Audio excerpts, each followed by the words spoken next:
नमस्कार साथियों, मैं सौरभ कुमार। और अभी बात होगी बीपीएससी में जो नॉर्मलाइजेशन को लेकर जो विवाद था, और विवाद को कई रूपों में कई रंगों में देखा जा रहा है। निश्चित रूप से अभी जो अपडेट मिला है उसमें कि छात्र नेता दिलीप, जो इस आंदोलन के नेतृत्व थे हमारे साथी, और एक छात्र नेता होने के नाते मैं अब मांग करता हूं कि उनकी रिहाई जल्द से जल्द की जाए, क्योंकि जो पता चल रहा है सूत्रों के हवाले से कि उनको जो है जेल भेज दिया गया है।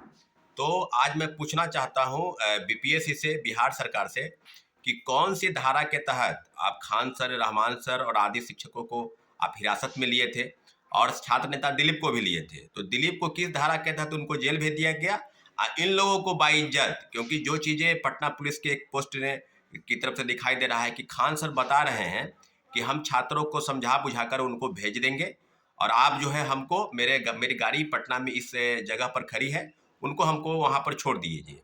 तो पूरी तरीके से आप समझ सकते हैं कि ये किस तरह का मामला है। तो मैं छात्रों से, अपने अभ्यर्थियों से जो 70वें बीपीएससी सिविल सेवा में बैठ रहे हैं और जो छात्र हैं, उनसे गुहार लगा रहा हूं कि हम लोगों का जो आंदोलन है, हम लोग का जो प्रोटेस्ट है, वो 3 प्रमुख मांगों को लेकर था।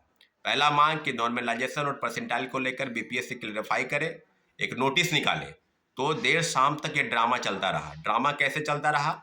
आपको अपनी समझ के अनुसार, या जो आंदोलन में गए होंगे छात्र, उनको आप मैं बता दूं कि पूरी तरीके से आंदोलन में, छात्रों का आंदोलन बीपीएससी के ऑफिस के पास शांतिपूर्वक आंदोलन था, और इस आंदोलन के माध्यम से बीपीएससी से हम लोग बातचीत करना चाहते थे। और पूरी तरीके से लगभग 8,000 से 10,000 अभ्यर्थी बीपीएससी के पास जमा हुए, और जमा हुए तो बार बार ये कहा जा रहा था कि आप अपने 5 लोगों का एक डेलीगेशन जो है बीपीएससी चेयरमैन सर से मिलेगा, और वहाँ के प्रशासन में सचिवालय थाना, DSP, law and order magistrate Khan और कई साथी वहाँ पर, कई पुलिस के कर्मी वहाँ मौजूद थे। और पूरी तरीके से इस तरह की चीज़ें की गई कि आपको बताना होगा कि क्या है। और निश्चित रूप से जब जब छात्रों को मिलने नहीं दिया गया, और दूसरे तरीके से दूसरी तरफ ये हो रहा था कि खान सर और रहमान सर के नेतृत्व में एक आंदोलन जो है गर्दनी बाग में, एक जत्था, भीड़ों की संख्या, वो गर्दनी बाग में शुरू हो गई है।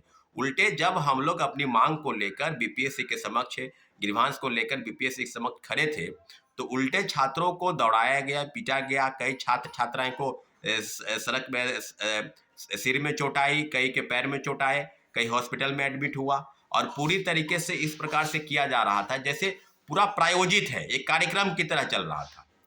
तो क्या बीपीएससी चेयरमैन को छात्रों से नहीं मिलना चाहिए, एक डेलीगेशन के रूप में जो बार बार कहा जा रहा था? और प्रशासन द्वारा ये भी कहा गया कि चेयरमैन नहीं है। अगर चेयरमैन बीपीएससी ऑफिस में नहीं है तो उनके बिहाफ में सेक्रेटरी मिल सकते हैं, या और भी अधिकारी जो हाई लेवल की अथॉरिटी है वो मिल सकता है। बीपीएससी चेयरमैन को इतला कर सकता है कि ये फल मांग को लेकर जो है छात्र आए हैं। क्या बीपीएससी को पता नहीं था कि नॉर्मलाइजेशन को लेकर ये बीपीएससी का घेराव करने वाले हैं, और जो शांतिपूर्वक हम लोग का आंदोलन चल रहा था? एक भी वीडियो फुटेज दिखा दे जहाँ से छात्र उग्र हुए हैं। और पूरी तरीके से जब ये बातें लगातार ये की जा रही थी, तो छात्रों पर, नियत छात्रों पर लाठीचार्ज करना किस प्रकार से है, इसको वेरीफाई करे प्रशासन और बीपीएससी कि आप बताइए कि क्यों लाठीचार्ज, आखिर क्या क्या वजह थी, क्या आपने लाठीचार्ज कराया? और दूसरे तरीके से बात की जाए तो फिर जब दिलीप को जब पीटा गया और उसके बाद उसको हॉस्पिटल पहुंचा, उसके बाद उसके इलाज किए गए, सर में भी काफ़ी चोटें आई। उसके बाद क्या हुआ कि गर्दनी बाग में जो जत्था था, क्योंकि शाम हो गए थे, और शाम के बाद से आंदोलन को तितर बितर किया गया, तो बीपीएससी के कई छात्र बीपीएससी कार्यालय से गर्दनी बाग गए, क्योंकि क्योंकि क्योंकि वहां से एक सुनियोजित तरीके से आंदोलन जो है खान सर और रहमान सर के नेतृत्व में शुरू हो चुका था। तो अब जो बातें ये हैं कि बीपीएससी द्वारा जो कई चीजें की जा रही थी, आप देख रहे होंगे कि खान सर, रहमान सर, रोशन आनंद और कई शिक्षक जो थे वहाँ मौजूद थे, और उनको एक डिटेन किया, क्योंकि शांति बहाल करना था। और डिटेन करने के बाद इस तरह की चीज़ें की गई कि उन पर कुछ नहीं है। और खान सर ये बार बार, क्योंकि जो प्रेस रिलीज पटना पुलिस द्वारा अभी जारी किया गया उसमें स्पष्ट तौर पर खान सर ये कह रहे हैं अंदर में जाकर, क्योंकि आप अगर डेलीगेशन के रूप में गए हैं तो छात्रों को भी लेकर जाइए कि आपकी क्या वार्ता हो रही है बिहार सरकार से, आपकी क्या वार्ता हो रही है बीपीएससी से या प्रशासन से। तो वो बताने का, खान सर अकेले गए और बता रहे थे कि हमको डिटेन कर दिया गया है। और मीडिया के माध्यम से, मीडिया चैनलों द्वारा ये बार बार दिखाया जाना कि खान सर गिरफ्तारी हो गई है, खान सर गिरफ्तार हो गए हैं, खान सर को गिरफ्तार कर लिया गया है, फिर उनको हिरासत में ले लिया गया है, कहाँ पर उनको भेजा जाएगा, कई चीज़ें जो है वो बिल्कुल दिखाई जा रही थी। और खान सर बोल रहे थे कि हम जा रहे हैं बीपीएससी के पास जा रहे हैं। तो बीपीएससी के पास आप जा रहे हैं तो आप छात्रों को भी साथ ले जाइए।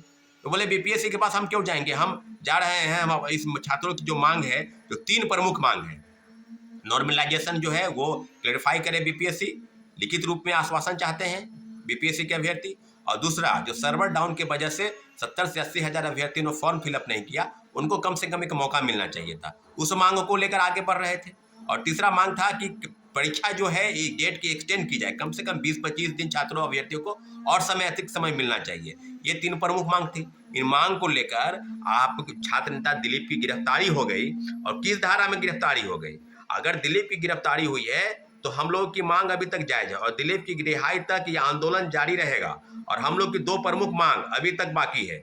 अगर दिलीप की गिरफ्तारी हो गई वही धारा में, और उसी धारा में खान सर, रहमान सर और किस प्रकार से एक सुनियोजित तरीके से एक कार्यक्रम जो चला रहे थे बीपीएससी के छात्रों के, जिस शिक्षकों ने बीपीएससी के नॉर्मलाइजेशन को समर्थन किया, और वही शिक्षक जो है सुनियोजित तरीके से नॉर्मलाइजेशन के खिलाफ में आकर बोलने लगे।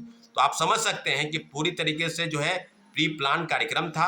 गर्दनीबाग, अगर छात्रों के साथ आप खड़े थे तो आप बीपीएससी ऑफिस आते, बीपीएससी के पास आते, छात्रों के साथ खड़े रहते। और जिस प्रकार से कार्यक्रम को चलाया गया, मीडिया के द्वारा ये दिखाया गया, मीडिया को भी ये चीज़ों को समझना होगा कि आखिर किस धारा के तहत छात्र नेता दिलीप की गिरफ्तारी हुई है। और उल्टे रहमान सर, खान सर आदि शिक्षकों को बाइज्जत छोड़ा गया है। हिरासत में लेने के बाद तो दूर है, उनको गाड़ी तक पहुंचाया गया है। तो आप समझ सकते हैं कि पूरी व्यवस्था किस प्रकार से बनी है साथियों। इसलिए हम लोग मांग करते हैं कि हमारी जो 2 अतिरिक्त डिमांड है उसको पूरा किया जाए। इसके अलावा छात्र नेता दिलीप की गिरफ्तारी अगर पुलिस प्रशासन ने कर ली है तो जल्द से जल्द उसको रिहा किया जाए, बाइज्जत रिहा किया जाए, क्योंकि जो मांग थी उस मांग के नेतृत्वकर्ता दिलीप थे। और पूरी तरीके से मैं छात्र नेता होने के नाते दिलीप की रिहाई की मांग करता हूँ। और 2 अतिरिक्त मांग बिहार सरकार से करता हूँ कि जल्द से जल्द पूरा किया जाए। अगर ये मांग पूरा नहीं होता है तो हमारा आंदोलन जो है यूं ही जारी रहेगा साथियों। धन्यवाद, जय हिंद।